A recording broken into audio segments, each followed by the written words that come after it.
Episode number 5. Hello, friends. This is the Expected Returns Podcast. My name is Stephen Lutman. I am a real estate investor and agent in New York's capital region. If this is your first time checking out the show, welcome. Thanks for giving it a try. Conversations here are focused primarily on real estate. However, we'll also touch on financial markets as well as economic data. If there's a topic you want covered or just have questions in general, best way to get them over to me is to fire a DM on Instagram at sjlincolnrealty. Now let's get to the show. There are a number of interesting topics in the news this week. However, where I want to start the show today is with alcohol. Now, February for me is going to be a dry month after the Super Bowl, which is probably why I have this on my mind. But for most people, myself included, your early 20s are really the height of your drinking abilities, desires, however you want to phrase that. But for a lot of people, first discovered drinking around this time. A given night could include shots, mixed drinks, beers, any combination of either. But why? Because that's the stage of life that you're in. Learning and adapting at that point especially is a good thing. So, I feel sick, I better cut that out, or I don't really like how that makes me act, going to stay away from that in the future. Now, obviously, as time passes, you move into different stages, right? So there are very few friends today that I can call and expect to hear a story about how they got blackout drunk on a random Wednesday that week. What was good fit for one stage of your life may be completely inappropriate for another. Earlier this month, for the first time, I sold an investment property that I myself owned. Now, for those who have listened to past shows know I'm always pounding the table that buying and holding on to real estate is a really great thing to do. So me all of a sudden saying I'm a seller now is a bit hypocritical, right? No, and the reason is because while this particular building was a great fit for my goals back at the time of acquisition, it no longer was suited for what I'm trying to achieve today. Let's go over a few of the reasons why. So the first is going to be ROT. Now, in the finance world, you'll hear people talk about ROI, return on investment, or ROE, return on equity. But ROT is going to be return on time. As you get older, generally people increase the number of responsibilities that they have, and time becomes more and more important because you have less and less of it. So for someone like myself who self-manages their rentals, trips from the Saratoga area where I live down to Troy, which for those not local is about 10 miles north of Albany, is a big pain in the butt. So at one time, I viewed this as a good use of my time. However, now I no longer do.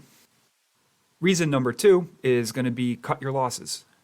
Now, this isn't to say this was a money-losing transaction. It was a strong, cash-flowing apartment building. And when we say cash flow, that just means rent collection was higher than the sum of all expenses related to operating the property on a month-to-month basis. But if you enter into something expecting one outcome, and in reality you get something different, rarely is being stubborn and holding on the correct decision. When I originally purchased the property, the city of Troy had just been awarded state grants for downtown revitalization. My goal was to get ahead of all that being implemented, and hopefully property values would appreciate. Where my error ended up occurring was I just missed on the location. So yes, pockets of the city have become more desirable, just not where I bought. So the target was missed. Time to move on. So we've covered time and acknowledging misses. The final reason I elected to sell came down to price. This property fit what I was financially able to do at the time. But one of the points I want to stress here is that even if you make a blunder, like we talked about in cutting your losses, real estate investing is extremely forgiving.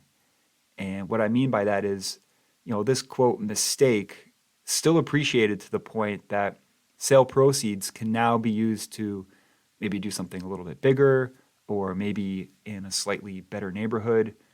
that more closely aligns with where I want to be going forward. So something can be exactly what you need at one stage of your life, but you change, it changes, and it's okay to go in a different direction, especially if that direction is forward. Next, we'll get into some news stories, but first, a quick word from today's show sponsor. S.J. Lincoln Realty, helping homebuyers and sellers throughout the capital region, headquartered right in the village of Ballston Spa. I've been a real estate investor for the better part of a decade and operate the office here as the licensed broker. The best way to connect is to email Stephen at sjlincoln.com or visit sjlincoln.com/book a call. If you want to chat about what being an investor actually looks like or are thinking about buying or selling in the capital region, let's have a conversation. Again, email Stephen at sjlincoln.com or sjlincoln.com/book a call. Now back to the show.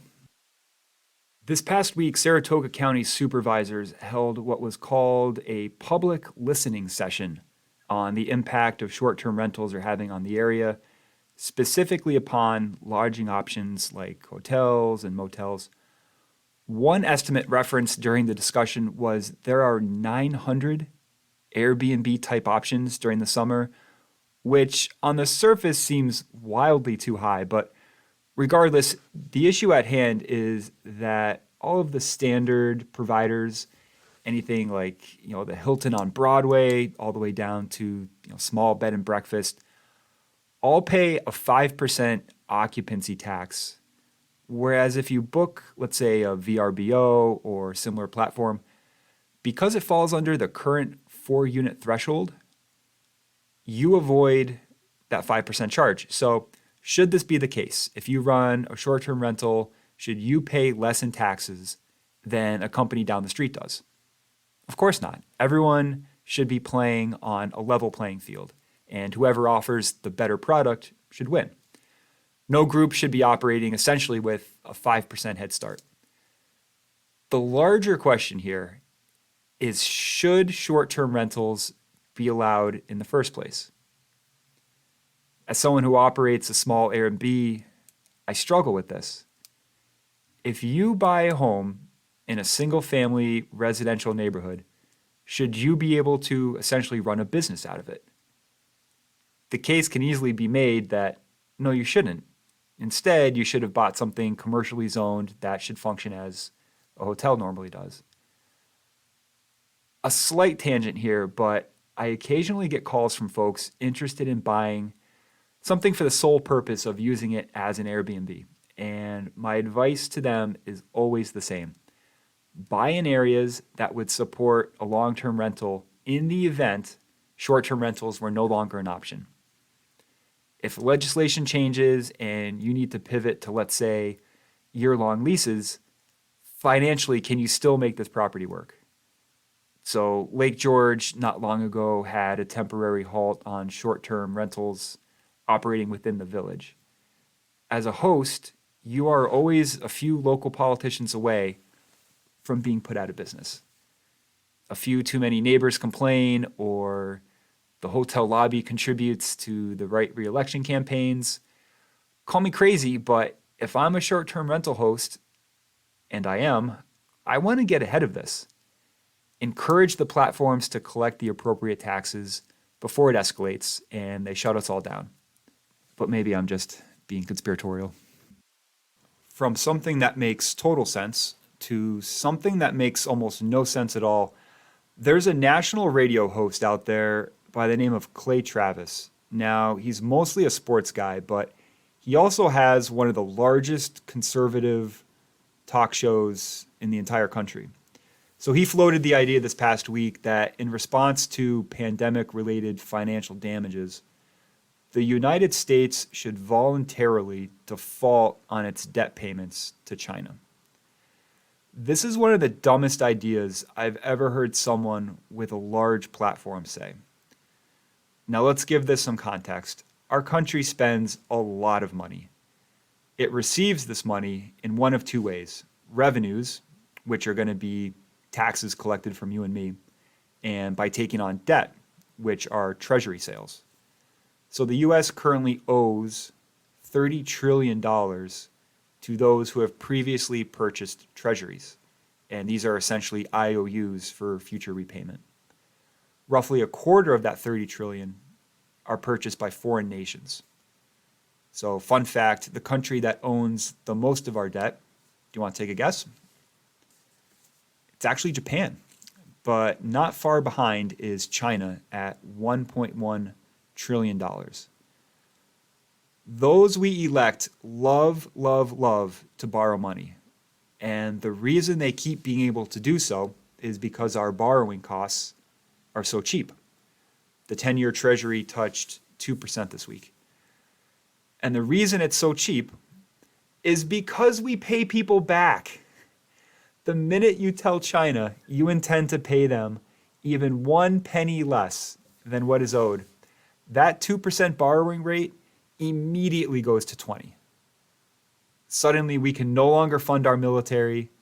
Government employees don't receive paychecks. Social Security reserves evaporate. For kicks, I Googled this topic, and luckily it doesn't seem to have any real traction. But if you have a large audience, ideally, your takes would be a bit more well thought out and well researched before putting something like this out to the world. But yeah, it's a terrible idea. Next, let's do a quick summary of the capital region real estate market. For the month of January, the median sale price, and we prefer median over average. If you think back to middle school math, mean, median, mode. The median reduces the impact on outliers to either side. So the median sale price was $250,000, up just about 9% from the same period last year. But here's the crazy part. Homes available for sale was down 48%. So 4 to 6 months of housing inventory is traditionally considered healthy. And what that means is if not one additional home were to come on the market, given the current velocity of home sales, how long would it take buyers to absorb the current stock? So 4 to 6 months is ideally where we want to be. Well, we're at 1.4. So you can kind of get a taste for how short of inventory of housing we currently are. A few comments here. If you're looking to buy a house, your sales pitch needs to be super, super tight. And what I mean is that when you submit an offer, it's overwhelmingly likely you're going to be up against some form of competition. So from the seller's point of view, what is the value proposition? Why should they go with you over someone else? Are you paying all cash? Great, but most of us aren't. So is your financing lined up? Having a pre-approval included with your offer is about as mandatory as it gets today. Is your home inspector ready to go? How long of an inspection period do you need? These are all things that you can and should be doing on the front end. So we started this segment with some stats. Well, time on market, no surprise, is also down, meaning you don't have the luxury of dilly-dallying. If you aren't already receiving new listing alerts straight from the MLS, shoot me a DM or an email and I'll get you set up, because if something comes on market, your goal should be to tour that property within 24 to 48 hours. That's it for today. The last part of the show is always when I lean on you, the listener, for your support. If you or someone that you know in the capital region has a real estate related need, let's connect. Whether it's buying or selling, or just want to learn a little bit about investing, email steven@sjlincoln.com or visit sjlincoln.com/book-a-call. If that's not doable, but you did happen to get something out of this episode, go ahead and share it with a friend. Email it to them, text it, and just say, hey, this made me think about you, or hey, remember when we talked about something similar? Either one would be a big help to me.